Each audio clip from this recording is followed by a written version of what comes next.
I bought the new Makeup by Mario's Ethereal Eyes Moonlight palette, and today I just want to dive into this palette and just play with it today and do like a gorgeous look. Immediately when I saw this palette online, I said, yes, I'm going to buy this because I never bought the first Ethereal Eyes palette, that one that's like slightly warmer toned, a little bit peachier toned in there. I don't really know what my reasoning was, but I just didn't buy that palette, and I kind of kick myself for it sometimes because I know that that palette is some people's favorite eyeshadow palette, and I'm always just like, oh, like I wish I could have tried that one. The only other Mario palette that I have is the Master Mattes The Neutrals palette, and I like this palette. I think it's a good basic neutral palette, but the reason why I wanted to buy the Ethereal Eyes is specifically for these shimmery shades in here. Oh my gosh, they look so pretty. I haven't even really like looked at this palette or even swatched the shadows yet because I really just wanted to get my first raw impressions on camera, again because this is my first time using an Ethereal Eyes palette. But I gotta say, when I first opened up this palette and I looked at those 4 sparkly shades in here, like they look freaking stunning, and I'm not trying to like over exaggerate that.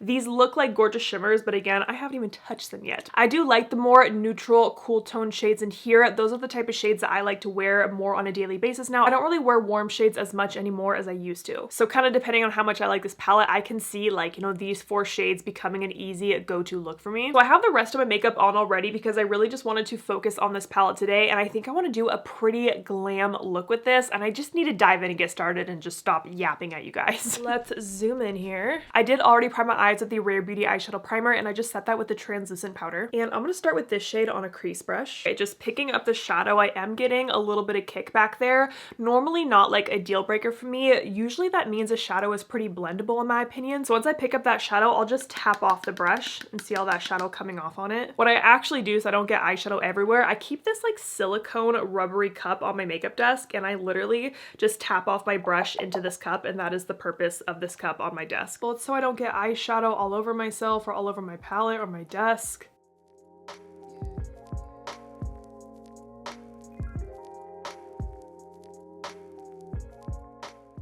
Okay, that just glided on beautifully.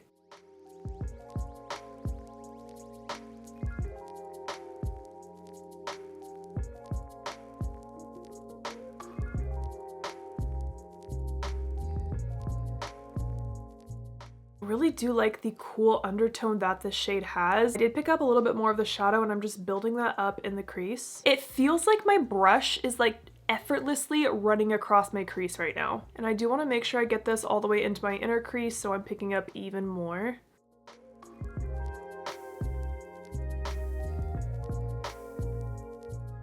Let me go ahead and get this eye caught up.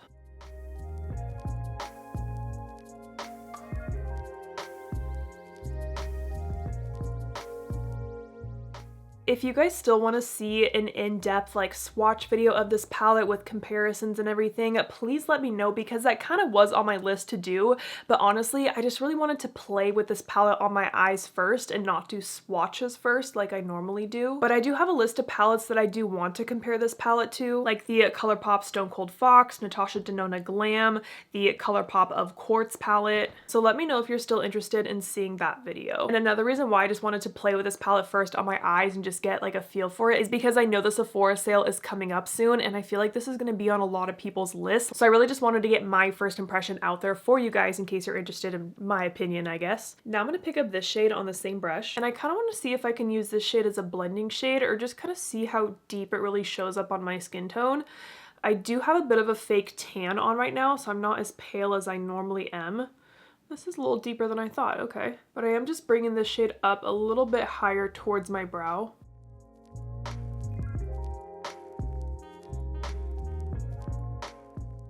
But I do feel like this is giving me just an even smoother look to my eyelid. Like my crease looks so smooth right now. Now I'm going to take a small fluffy blending brush with this lightest matte shade, and I'm going to use that shade pretty much right underneath my brow, and this is going to lighten and kind of smooth over all of these edges. I always say this, but I love when a palette has a shade like this because it really just does help to blend everything out. I kind of use that as like an eraser or just like a smoothing shadow. So taking that lighter brown shade EM5, blending that up a little bit higher towards my brow.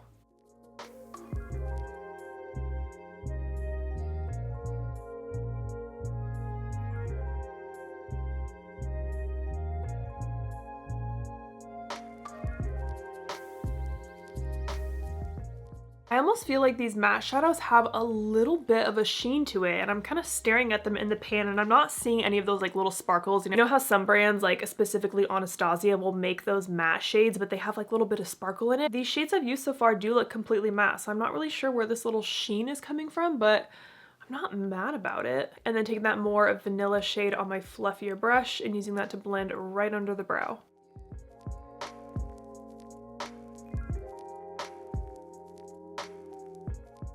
I've been doing this new thing with my eyeshadow where I find it helpful to work on my lower lash line before I finish the look, because how I used to do eyeshadow was do my entire lid first and then do my lower lash line. But recently I found that by doing my lower lash line towards the beginning of my eye look really helps me kind of shape this outer part of the eyeshadow that I find can be kind of tricky if you're trying to get that like winged out shape or just a really smooth looking blend. I know for sure that I have to use this dark blue on my lower lash line. I am terrified of any fallout I might get from that though, so I'm gonna take a bit of a loose powder. I'm just gonna use this new one by Makeup Forever, and I'm gonna dust a lot of that powder right under my eyes to help any fallout if that happens. I'm gonna set my mustache area too, because sometimes I get fallout on my upper lip and I'm like, how does that even happen? This is just a precautionary step. You might not even need to do this, but I'm currently covered in translucent powder. Also, to help eliminate fallout on the lower lash line, especially with these shades that look like they have a bit of kickback, I'm gonna use a really small brush to really stamp on that shadow instead of like dusting or like lightly brushing it on. Before I put on the blue shadow, I kind of want to channel my inner Natasha Denona and do a technique that I've learned from her videos where she takes a liner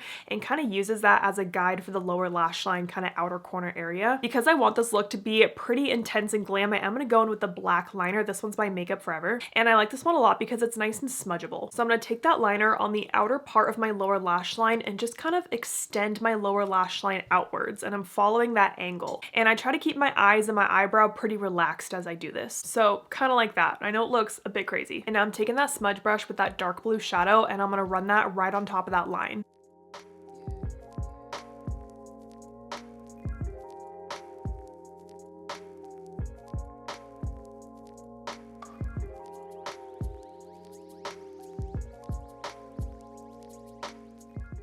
And then I'm also going to bring that blue into the inner part of my lower lash line.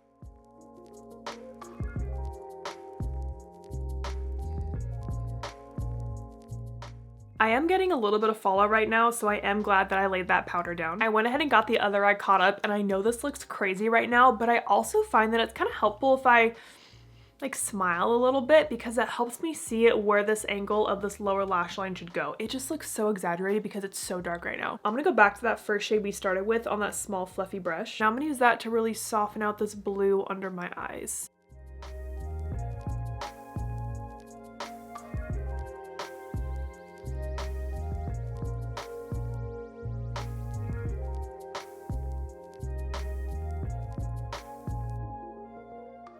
And then I'll just soften out this edge ever so slightly, but not as much as I did the actual lower lash line part. Then I'm going to go back in and touch up that blue just on the base of my lower lashes.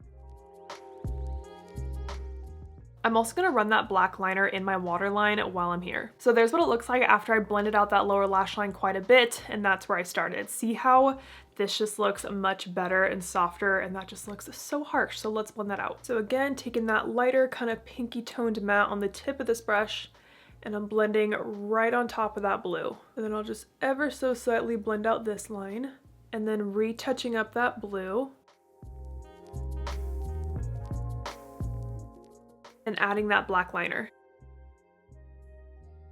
I will at some point turn this liner into an actual wing, but before then, I think I want to do my shimmer shade first. So I think I want to swatch these because, like I said, I haven't even felt or swatched these shadows yet, so I need to see what they look like. Wow, they feel so soft. So they're all four on my finger. 1, 2, 3, 4. I kind of like that one a lot. So that is EM10. And I'm trying to decide if I want to try a glitter primer underneath this or just pop this on my lid as is. Like, I don't really know the best way to use these shadows yet. I think I'm just going to try as is. Like, that's what I'm going to do, yeah? So taking that on my finger, like that. And I think I'm going to place this on most of my eyelid. I'm going to start on the inner lid.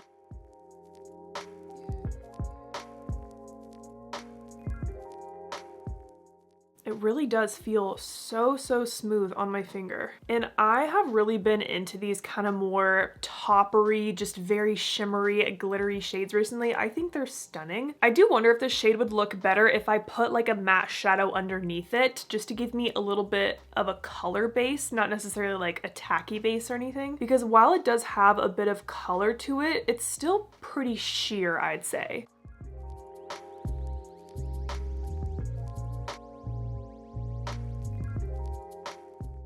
So I'm kind of going on my inner lid all the way towards the center of my lid.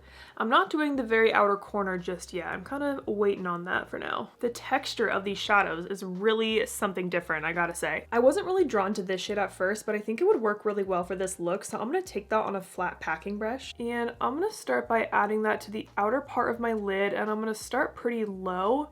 And I'm on this blank area that has really no eyeshadow on it yet.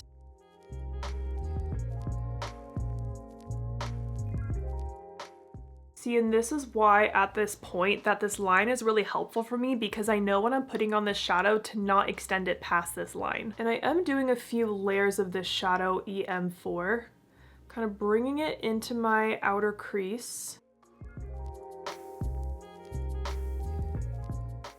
Bringing it all the way towards this line, but not extending past it.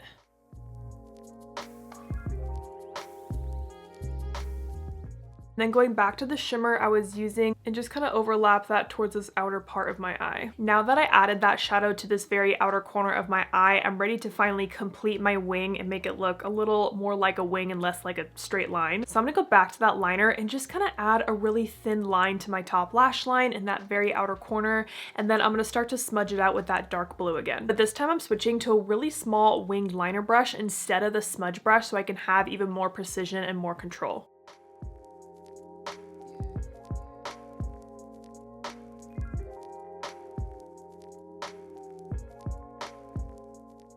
Okay, so see how I was able to turn that kind of awkward straight line into more of a wing shape? And this tip also works really well if you have more slightly hooded eyes like me. It helps to focus on the lash line and build that up and then work on this outer part of your eye. Something I've kind of learned recently, and I like this technique a lot. So here's this eye. I think we're pretty close to the end, and this is before I did those steps of deepening up this and fixing that wing and everything. So we started there and got to there.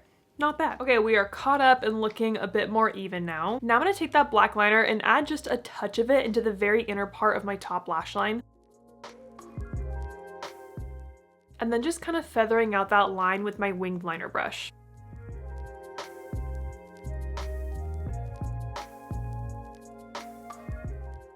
Before I do mascara and lashes, let's talk about this fallout really quick. So I haven't wiped away any of the fallout or any of that powder that I put on my face. Honestly, my face kind of sucked up quite a bit of that powder. You can see there's some residue right there with fallout on it. So I'm just gonna take a small face brush with a little bit more of that same loose powder and just kind of start to clean up this area, and I'm just lightly wiping away. That actually wiped away so easily. Very happy I laid down that powder, because there's nothing worse than having dark specks of shadow on your face. And like I said, I get it on my upper lip sometimes and I don't know why. On the other side, you can see it, this powder on my cheek right there. Let's wipe that away. I do have just a little bit of sparkles on my face though from that more sparkly shadow, which just kind of tends to happen when you use shades like that. And I'd rather have a little bit of sparkle fallout on my face than like a black or blue shadow fallout. Now I'm gonna take my Sigma switch and just clean off my smudge brush that has that darker shadow on it. And I'm gonna pick up this lightest shimmer. And this looks like a white that has a bit of a blue reflect in it. So I wanna see how this looks on my inner corner. These shades are definitely sheer. Like you can see that that shade is added, but like there's just not a lot of base to that shadow, and that's just the type of formula that this shadow is. But I think I want a shadow that has a little bit more of a base to it. So I'm gonna go into my palette with Sigma, and I'm just gonna take my go-to highlighter shade Bright. I'm gonna add that right on top and kind of layer these two together. I'm also taking that under my brow as well. Little tip, after you put shadow under your brow, always brush through them with a spoolie, because my eyeshadow will tend to stick up here and then I have like glitter in my eyebrows, and again, that's not what I want. On my other eye, I kind of want to see what would happen if I start with the shade from my palette, Bright, just get this shade laid down and then take that Mario shimmer on top. Yeah, I think I like that better. So I like putting a shade underneath those shimmers just to kind of give them something to stick to. It makes it pop just a little bit more. See how this eye is brighter than this inner corner? I definitely think it was layering the two shades in that way that helped that. Okay, that is it for the eyeshadow. I'm gonna go ahead and pop on some mascara and lashes, finish up my face, and then I'll get back to you with my final first impressions. All right, mascara and lashes are on, and for my lashes, I'm wearing the Bright Lashes Full Lash in Daydream. This lash is from my lash brand, and it's just such a beautiful, full, fluffy lash. It's one of my go-to lashes for a more glam eyeshadow look like this. But here's the final close-up of the eye look. For my blush, I'm wearing the Giorgio Armani Luminous Silk Blush in the shade number 62 with a little bit of this NYX Buttermelt Blush in the shade Butta Together on top. And then for lips, I'm just wearing the Makeup Forever liner. This is the same as that black one I used, like from the same line. It's just in the shade Endless Cacao. This has been my go-to lip liner recently. And then I'm just wearing the Auric Plush Ritual in Bare on top. I finally bought this myself after seeing Samantha Ravindal. This is her brand. After seeing her post so much about this and how it's like the best lip balm ever. And I really wanted to try this because it has a very sheer nude color to it, and I think it looks really good, and it is super hydrating.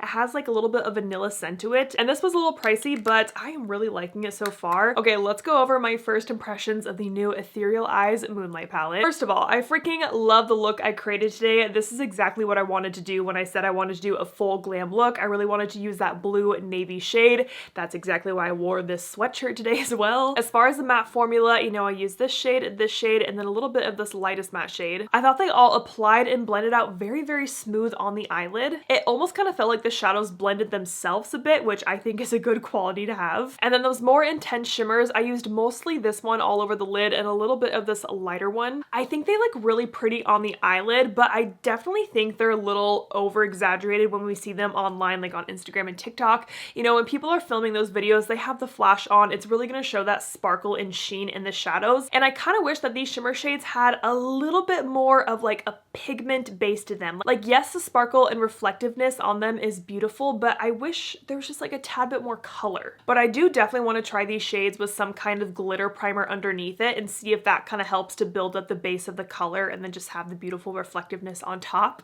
I mean, this is all of first impressions. Of course, I still have to play with this palette and get more used to this formula. But for me personally, my eyeshadow taste and the type of looks that I like to do on a more day-to-day basis, I can see myself using this palette a lot. Like I said, especially these three shades right here are going to be staples for me. And then I think just kind of popping whatever shimmer you're in the mood for on top. And then of course you kind of have the option to deepen up the look with the black, the gray, even the blue today I was very happy with, because sometimes with my blue eyes, blue shadows look a little funky on me, I feel like. But I really do love the tone of this dark blue in the palette. And honestly, when I saw this palette, I didn't think I'd get much use out of that blue, but after using it today, I'm like, I can see myself using it a lot. In case you're new here, I do tend to post more than just one video with the palette, so I'm definitely gonna do at least another 2 to 3 looks with this palette on my channel, so stay tuned for those. If there's any specific shade combos or just like types of styles you want to see with this palette, please let me know it down below. And then again, let me know if you do want to see that swatch comparison video where I'll go through this entire palette, swatch it out, and then I'll compare it to some palettes that kind of give me some similar vibes. So I hope you guys enjoyed this video. Thank you so much for watching, and don't forget to like and subscribe.